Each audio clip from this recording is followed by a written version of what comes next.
Dan dah khabar dah kat Abang Bahau. Kau Dan nak datang nak buat feedback kat Abang Bahau. Orang Bahau, korang get ready. Saya nak bagi korang satu kotak ayam. Kalau korang rasa dia macam mana, kualiti kita sama ke tak, okay? Jumpa Orang Bahau. Let's get. Abang suka makan ke macam mana? Saya nak abang rasa dan bagi feedback boleh? Oh. Okay. Kita ada ori dengan spicy. Abang rasa ori dulu boleh bang? Ori yang belas ni. Yang kepak. Yang ori ni. Buat sendiri lah. Buat sendiri. Okay. Cuba rasa yang spicy. Mana? Okay. Okay. Rasa dia macam ni bang? Boleh lah, ini boleh. Yang spicy. Spicy rasa dia pedas sangat ke macam mana? Sedang lah. Sedang-sedang. Sedang. Kalau bagi abang sedang lah. Sebab abang makan pedas Suka pedas juga. So abang dah rasa kan? Sebelum ni pernah beli ke macam mana? Pernah juga beli. Pernah beli. Okay bang, rasa dia memang lain daripada yang sana ke atau sama bang? Kualiti dia bagi abang? Sama lah. Sama.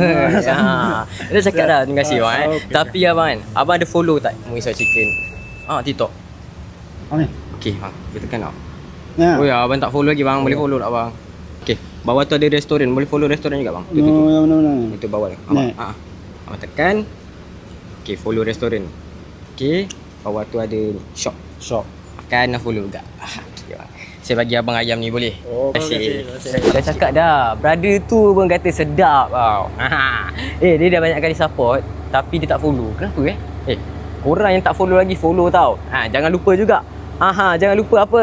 Jangan lupa kita pun ada buka satu lagi restoran dekat Sungai Merap. So, orang Bahau yang on the way pergi KL, boleh jumpa kita dekat sana. Dekat sini pun boleh. Dekat sini kita ada sampai 4 hari saja. So, jumpa korang. Let's go.